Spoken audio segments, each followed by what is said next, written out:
In the news this week, Fatima Payman quitting Labour won't mean an overhaul in candidate selection processes, according to senior party sources. A WAMN News exclusive. Also tonight, farewell to WA athletes as our hockey players prepare to battle it out in the 2024 Paris Olympics. 30 years alleged sex assault cold case breakthrough thanks to the latest DNA technology.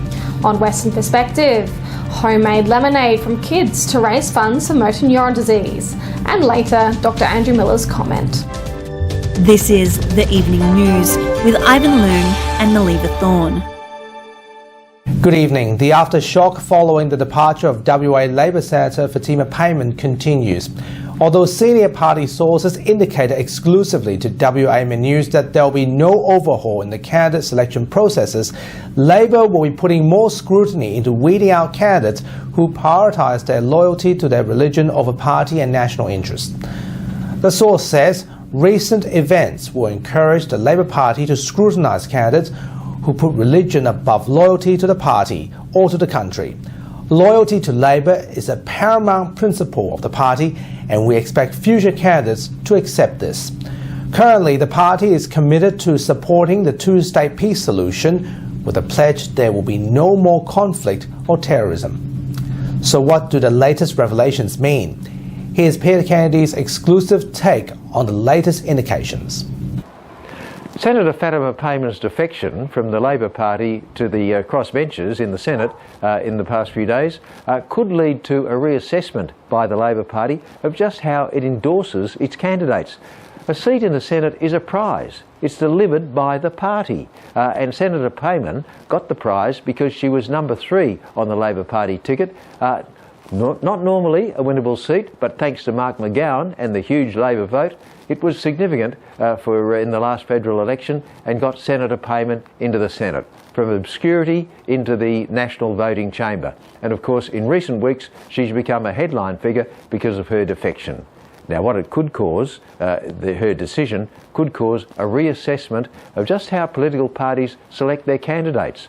On paper, Senator Payman looks perfect for the Labor Party. A young woman, Muslim, so from the point of view of diversity, on paper, that looks attractive. But the Senate position is a prize delivered by the political parties. If you get an endorsement on a winnable position in the party, you get elected into the Senate. Senator Payman got 1,691 primary votes at the last federal election and a seat in the Senate for 6 years. She represented Labor for 2 years. She's defected.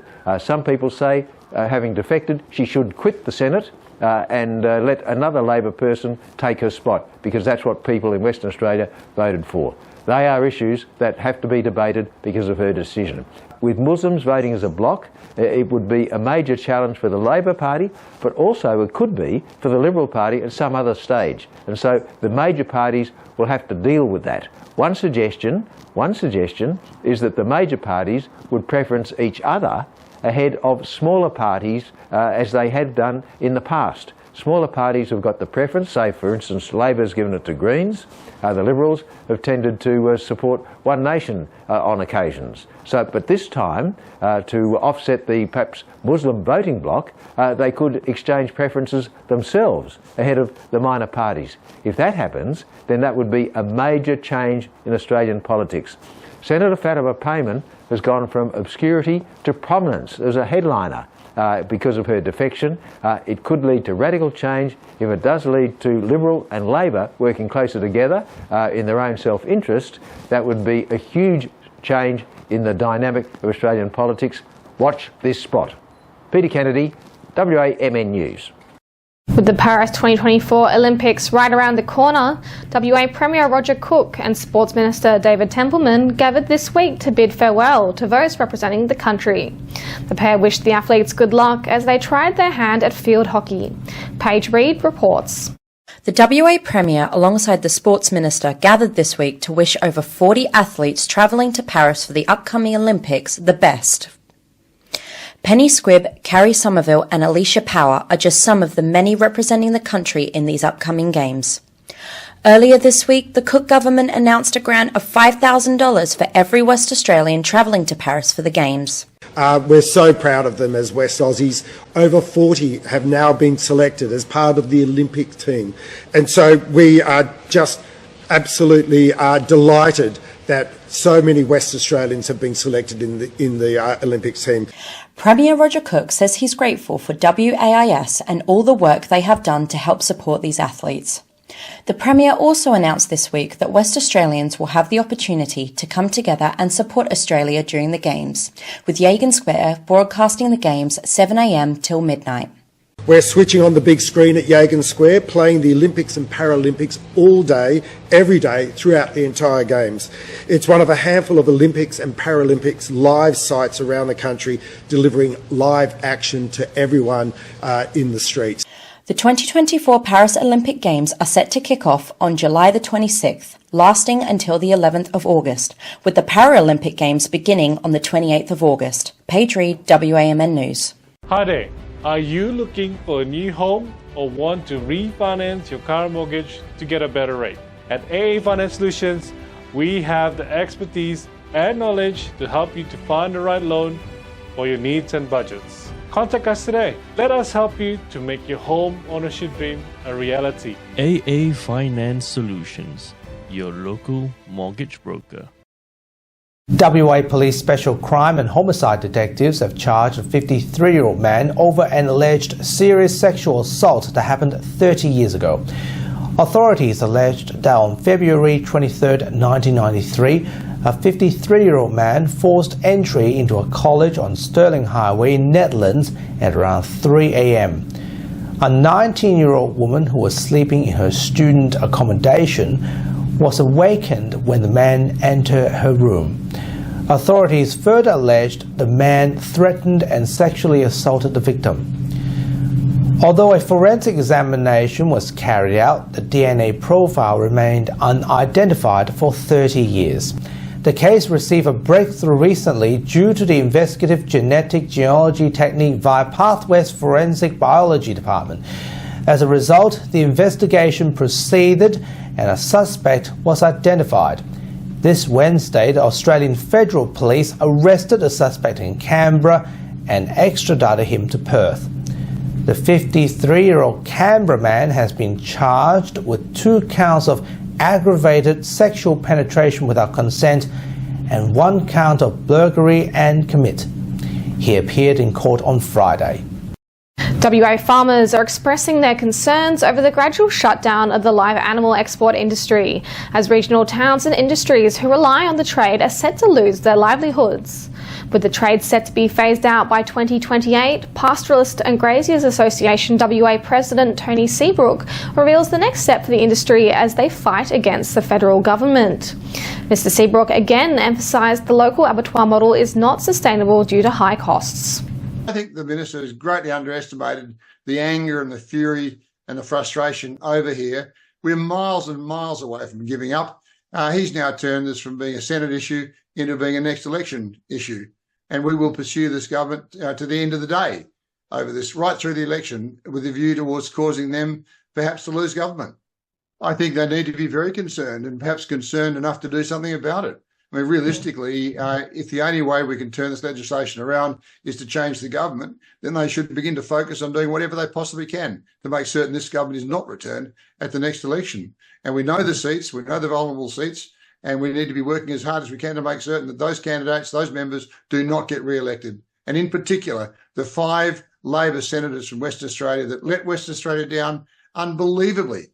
They didn't have the courage to stand up and defend West Australians. They just kowtowed to a federal government minister who bluffed them into following the party line. As house prices continue to spike in Perth, the Cook government has made changes to the Key Start program and helped more first-home buyers achieving their goals. The latest adjustment has lifted the property price limit to $650,000, with new single income to $137,000 and $206,000 for couples and families. Shared home ownership loans also increased to $535,000, with new single income to $113,000 and $174,000 for couples and families. Housing Minister John Kerry says the adjustments were made during the unprecedented increase in the cost of living and 13 interest rate hikes from the RBA.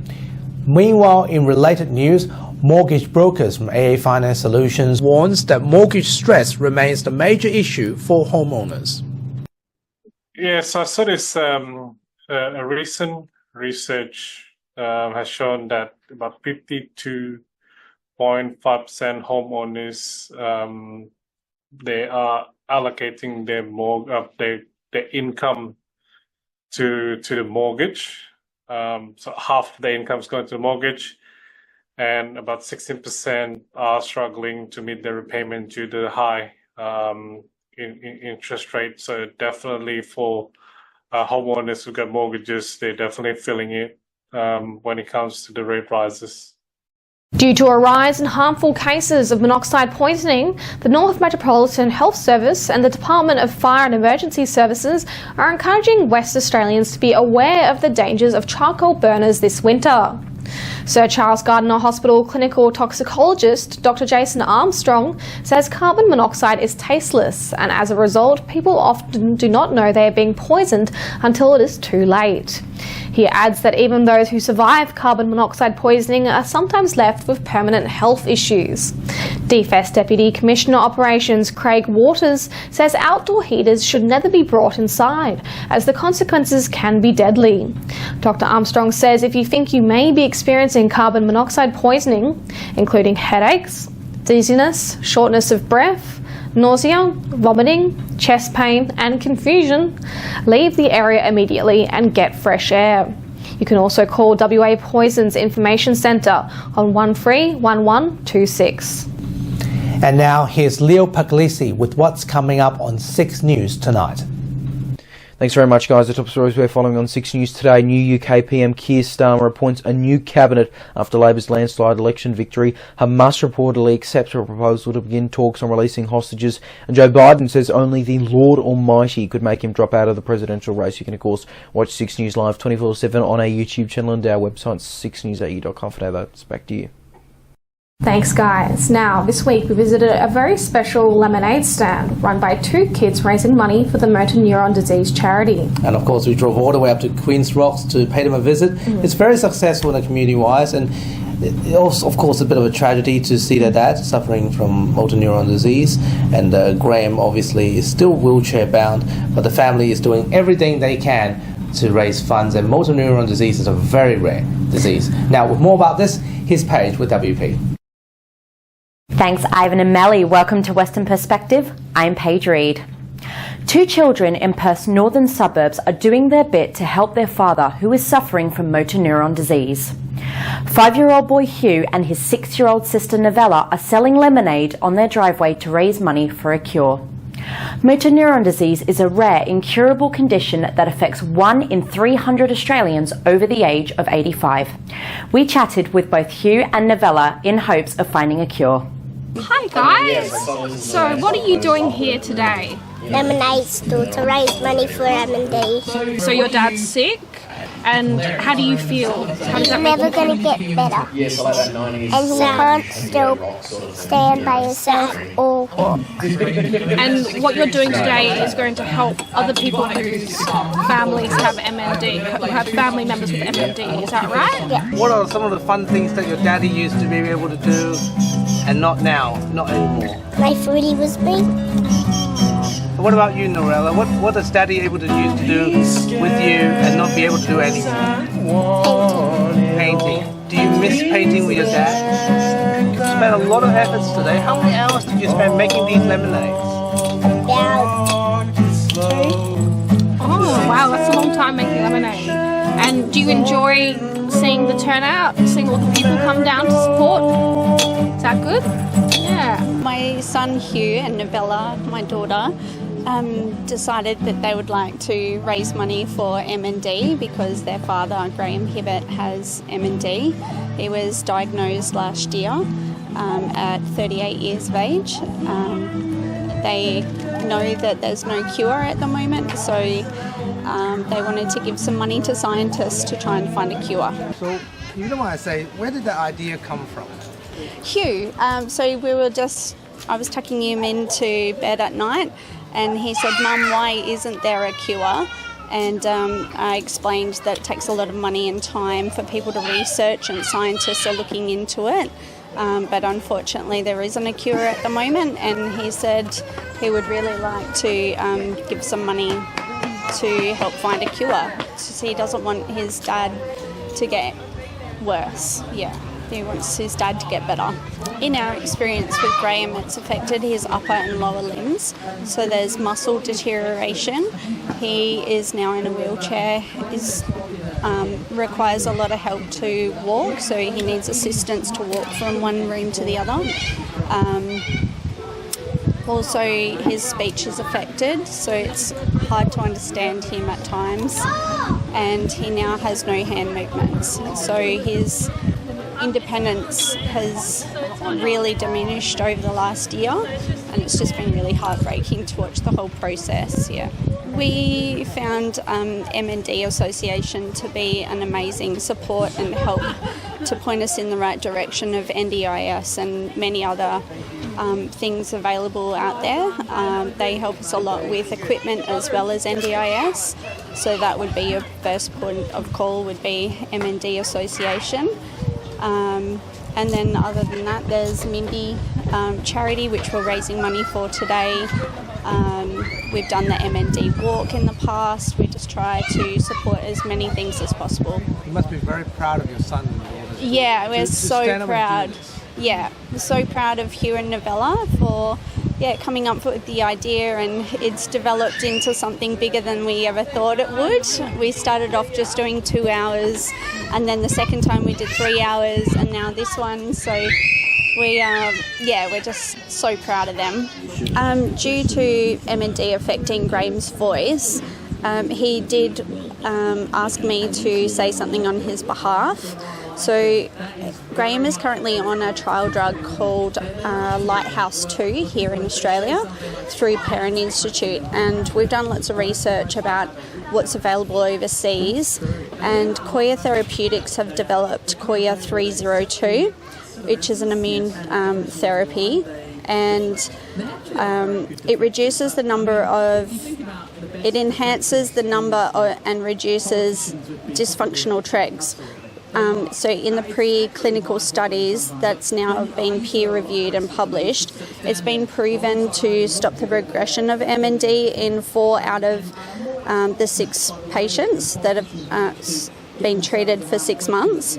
And so the whole trial so far went for 6 months. And Graham would love the Minister of Health and TGA to reach out to Koya and offer to fund phase 2 trial in Australia. The other great news is that Koya 302 has also been developed for MND, Parkinson's disease and temporal dementia as well. So if the government did reach out and trial that here, then it would benefit so many other diseases, not just MND. If anyone is looking for extra information on it, jump online and have a read, because it is really promising, and we would love to have that available here in Australia for other MND patients as well. It requires the government to assess it and approve it, so otherwise it's not available here. There's actually only one drug available for MND since the 90s, so there's been no drug progression, there's no treatment. We have been overseas to get some stem cell, and we had 2 beautiful friends that started a GoFundMe page for us to be able to do that, just in hope of slowing down the progression. It's not a cure going overseas for stem cell, but when there's nothing available here to treat it, we just felt like we couldn't just sit here and let the disease take over, so we trialled that, and we live in hope every day that a miracle cure is found. Yeah. We wish them the best. And now, here is Dr. Andrew Miller with his weekly medical and news commentary. Hi, thanks for your time. As parents of primary or high school age children, one of the things that can be of concern is screen time, and everyone's got an opinion on this. Usually from the parents' side, it is the kids are spending too much time on devices. Usually from the kids' side, it is something like, well, the parents tend to spend a fair bit of time on their own phone, besides which they don't really know much about the world that I live in. And both of those things can in some ways be true, and what this is really is an opportunity to open a dialogue, an opportunity to understand better what it is that is important in our kids' lives and what it is that might be making them anxious.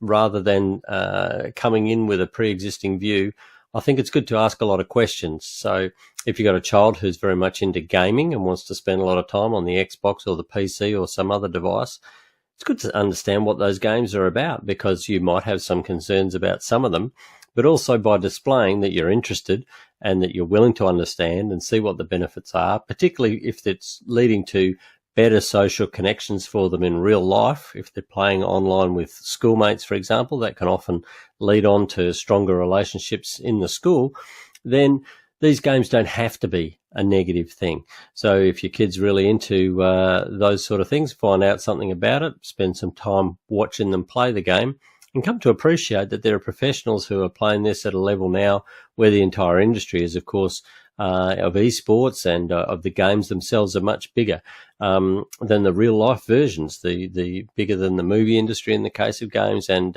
bigger than many sports in the case of esports. And so if we don't understand that, then our children lose respect for our opinion about where the boundaries should be.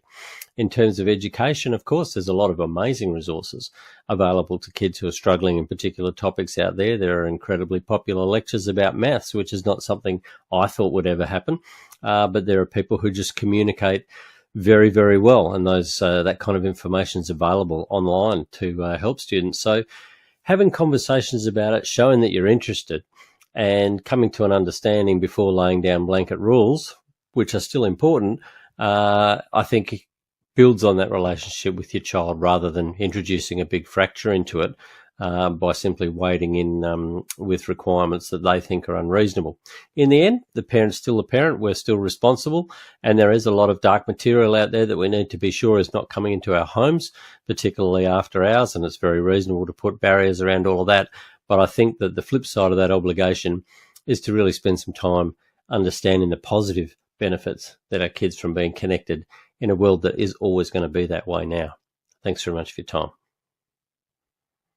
Thanks, Dr. Miller. And that is Western Perspective for this week. We'll be back again next time. But for now, back to you, Ivan and Melly. Thanks, Paige. And that's our weekly news and current affairs. We have the latest news on our website, wamnnews.com.au. Remember to subscribe to the WAMN Extra News Club so we can continue our work in the community. Full details on wamnnews.com.au/news/extra. From Melly, Paige, Peter and myself, wish you good health, good night. See you next Sunday. Thanks for watching.